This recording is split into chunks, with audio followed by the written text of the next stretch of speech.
پچھلی رات بارش ہوئی اور اس کا چارہ جات جیسے برسیم ہو گیا، باجرہ ہو گیا، مکئی ہوگی، ان کو تو کافی فائدہ ہوا ہے. لیکن دوسری طرف گندم جو ہے اس کو میں یہ تو نہیں کہہ سکتا کہ نقصان ہوا ہے، کیونکہ اس ٹائم بالکل تیار ہو چکی ہے اور جو اس کے اندر دانہ ہے وہ بن چکا ہے. تو اس لیے ایسا اس کی پروڈکشن میں تو کوئی فرق نہیں پڑے گا. لیکن اس کی جو کٹائی ہے لیٹ ہو گئی ہے. آلریڈی گندم کی کٹائی لیٹ تھی اور اس بارش کی وجہ سے مزید 1 ہفتہ 10 دن لیٹ ہو گئی ہے کٹائی. اس کا یہ ایک نقصان یہ ہوگا کہ دانہ جو ہے اوپر ہی بھرنا شروع ہو جائے گا. مطلب جب کٹائی کریں گے خشک ہونے کے بعد تو جو دانہ ہے وہ نیچے گرے گا اور ویسٹ زیادہ ہوگا. تو نقصان تو ہے اس ٹائم بارش کا، پر آگے انشاءاللہ موسم جو ہے وہ صاف رہے گا. اسے لگ رہا ہے کہ بالکل موسم کلیئر ہے، اور جو کلیئر ہونے کی وجہ سے اگلا جو ہفتہ ہے اگر وہ اچھی دھوپ نکلتی ہے 35-40 تک ٹمپریچر جاتا ہے تو یہ گندم تیار ہو جائے گی بالکل. مطلب کٹائی اس کی سٹارٹ ہو جائے گی، اور کٹائی سٹارٹ ہونے کے بعد گہائی بھی مکمل ہو جائے گی. تو یہ جو گندم کا اس دفعہ ایشو بنا ہے وہ یہ تھا کہ ایک تو موسمی حالات ایسے تھے کہ بارشیں پہلے رکی نہیں، اور اس کے گندم کی جو ہے پکنے میں پہلے دیر ہوگی، اب کٹائی میں دیر ہوگی. تو مطلب کافی گندم کو نقصان ہوا. جیسا کہ آپ دیکھ سکتے ہیں گندم گر گئی. تو گرنے سے یہ نقصان ہوتا ہے کہ گندم کی جو پروڈکشن ہے وہ 30-40% جو ہے نا اس کی کم ہو جاتی ہے. مطلب جہاں پہ اس نے 20 بوریاں کرنی تھی وہاں پہ وہ 15 بوریاں کرے گی. تو ویسے باغات کو اگر دیکھیں تو اس کا فائدہ ہوا ہے. اس دفعہ سٹرس پہ فلاورنگ بہت اچھی تھی. جو باغات تھے ان پہ پھل بہت اچھا لگا، اور اس بارش سے مزید اس کو طاقت ملے گی. اور جو گرمی کے زور سے پھل ضائع ہوتا تھا باغات کا وہ تو نہیں ہوگا. مطلب اللہ تعالیٰ کا سسٹم ہے، کسی چیز کو فائدہ ہو رہا ہے اور کسی چیز کو نقصان. ایک سائڈ پہ فائدہ ہو رہا ہے اور ایک سائڈ پہ نقصان ہو رہا ہے، لیکن یہ اللہ تعالیٰ کا سسٹم ہے، وہ چلتا رہتا ہے. اور جیسے چارہ جات کو فائدہ ہوا ہے، باغات کو فائدہ ہوا ہے، اور وہیں پہ گندم کو نقصان ہوا. لیکن گندم کا نقصان اس لیے ناقابل تلافی ہے کیونکہ اس ٹائم انتہائی بحران چل رہا ہے گندم کا ہمارے ملک میں. لوگوں کے پاس کھانے کے لیے آٹا نہیں ہے، اور دوسری طرف سے اگر پروڈکشن کم ہوتی ہے تو ریٹ گندم کے مزید اس سال اوپر جائیں گے. اس سال ایسا کچھ نظر نہیں آ رہا کہ جو گندم کے حالات بہتر ہو رہے ہیں یا ملک کے لوگوں کے حالات کچھ بہتر ہوتے نظر آتے. مطلب یہ میری لائف ٹائم میں پہلی دفعہ ہو رہا ہے ایسا کہ لوگوں کے پاس کھانے کے لیے آٹا نہیں ہے اور گندم کی شارٹیج. مطلب یہی گندم جو تھی وہ کسان اونے پونے بیچ دیتے تھے، اس کا کوئی ریٹ نہیں ملتا تھا کسان کو. اور اکثر لوگ تو گندم کاشت کرنا پسند بھی نہیں کرتے تھے. مطلب سندھ وغیرہ میں کافی کاشت ہوتی ہے گندم، وہاں سے آ جاتی تھی. اور پنجاب میں لوگ چقندر کی طرف آ رہے تھے، چقندر کاشت کر رہے تھے، کنولا کاشت کر رہے تھے. لیکن اور اس دفعہ بھی کنولا جو ہے وہ کافی کاشت ہوئی ہے.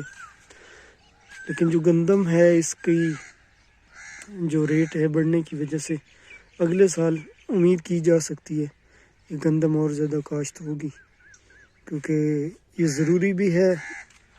اگر گندم کاشت نہیں ہوتی تو اس کا یہ نقصان ہے کہ یہ جو بحران ہے کنٹینیو رہے گا. تو اللہ خیر کرے، حالات بہتر ہوں گے. We should stay positive. And جو میں ہمیشہ بات کرتا ہوں کہ فوڈ سیکورٹی کی طرف توجہ دیں، کہ دنیا کا بھی سب سے بڑا مسئلہ فوڈ سیکورٹی ہے. مطلب آبادی بڑھتی جا رہی ہے، لوگ بڑھتے جا رہے ہیں، لیکن ان کے پاس کھانے کے لیے کچھ نہیں ہے. جو جیسے آپ گندم کو بوران دیکھ رہے ہیں، تو جو بیسک فوڈ آئٹمز ہیں وہ اتنے مہنگے ہوتے جا رہے ہیں کہ ایک عام آدمی جس کی تھوڑی سی تنخواہ ہے، ایک دیہڑی دار مزدور جس کی انکم تھوڑی سی ہے، تو وہ بمشکل اپنا ایک دن کا کھانا، سارا دن محنت کر کے، سارا دن کام کر کے، بمشکل شام کو ایک ٹائم کا کھانا جو ہے اپنے ٹیبل پہ لے آتا ہے. تو ان ساری چیزوں کو دیکھیں تو حالات جو واقعی نہیں ٹھیک.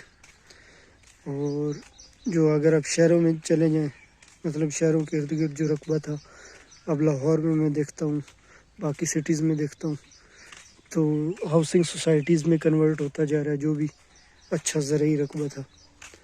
اور لوگ جو کافی نوجوان جو ہیں وہ ایگریکلچر کو چھوڑ کے شہروں کی طرف موو ہو رہے ہیں. اور آپ نے نیوز میں ریسنٹلی دیکھا بھی ہوگا کہ مطلب ہر سال لاکھوں نوجوان جو پاکستان سے موو ہو کے ابراڈ جا رہے ہیں. مطلب جس کو بھی موقع ملتا ہے، جس کو بھی ویزا جو ہے جس کا لگ جاتا ہے، وہ پاکستان میں رہنا پسند نہیں کرتا. تو حالات اس لحاظ سے ٹھیک نہیں ہیں، ملک جو ہے کافی بحران کا شکار ہے. تو اوپر سے جو نوجوان نسل ہے وہ ایگریکلچر میں کوئی تبدیلی نہیں لانا چاہ رہی، وہ ایگریکلچر پہ ٹائم نہیں دینا چاہ رہی. تو یہ ہمیں ہونا پڑے گا اس ایگریکلچر پہ، کیونکہ ایک تو اس ایگریکلچر اس ٹائم پروفیٹیبل بھی جا رہی ہے، اور دوسرا اگر پروفیٹیبل نہیں بھی جاتی تب بھی ایک رسپانسبلٹی بنتی ہے جو نوجوان نسل کی ہے کہ وہ اس پہ اپنا ٹائم دے، اس کو آگے لے کے چلیں جو باپ دادا کا پروفیشن تھا. تو لینڈ لارڈزم جو ہے وہ ختم کریں اور ایک مزدور کی طرح کام کریں، کیونکہ اگر بڑے زمیندار کام نہیں کریں گے تو وہ اپنی پروڈکشن نہیں بڑھائیں گے، نئی ٹیکنالوجی نہیں لے آئیں گے، تو یہ فوڈ کا جو سسٹم ہے چلتا رہے گا. یہ جو فوڈ انسیکیورٹی ہے، ہر طرف خوراک کی کمی ہے، تو یہ چلتا رہے گا. تو جہانگیر ترین لوگ اور اس طرح کے جو بڑے زمیندار ہیں ان کو چاہیے کہ ایسی کاوشیں کریں کہ اس سے جو ملک میں باہر سے مشینری آ جائے لیٹسٹ، اور کم پرائس میں فارمر کو گورنمنٹ مشینری پرووائڈ کرے تاکہ اس کی جو ہے اس کو ٹینشن نہ ہو. ابھی اس ٹائم مشین ہوتی ہے ہمارے پاس جو گری ہوئی گندم کو بھی کاٹ لیتی، اور مطلب چھوٹی مشین ہوتی جو چل سکتی یہاں پہ، تو ہم اتنا ویٹ نہ کرتے، شاید مطلب بارش سے پہلے اس کی کٹائی مکمل ہو جاتی. لیکن ہمارے پاس وہ ٹیکنالوجی مشینیں نہیں ہیں. اتنا بڑا ہارویسٹر، یہ باغ ہے چھوٹا چھوٹا، پودے ان کے درمیان نہیں چل سکتا، اور چلے گا بھی تو وہ گری ہوئی گندم کو نقصان دے گا. اور جو مینول لیبر ہے وہ اس طرح اتنی کٹائی کر نہیں سکتی.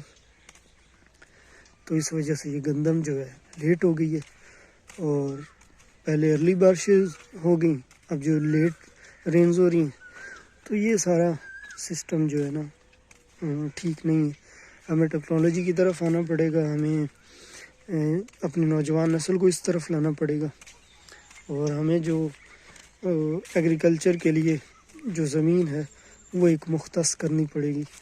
گورنمنٹ کو اس کے بارے میں سوچنا چاہیے کہ کوئی بھی کہیں پہ سوسائٹی نہ بنا دے، ایک ایگریکلچر کے لیے لینڈ جو مختص ہے، ایریاز بنا دے ایگریکلچر کے لیے، کیونکہ پاکستان کے پاس آلریڈی ایریا کم ہے اور آبادی زیادہ ہے آسٹریلیا اور دوسرے کنٹریز کی نسبت. تو اس لیے ہمیں چاہیے کہ ہم ایک ایگریکلچر ایسی پالیسیز بنائیں جو کہ فیوچر میں ہمیں خوراک کے معاملے میں ویٹ، گندم، چاول، اس سب کے بارے میں ہمیں خود کفیل کر دے. تو ٹھیک ہے گائز، اپنا خیال رکھیے گا. Take care. اللہ حافظ.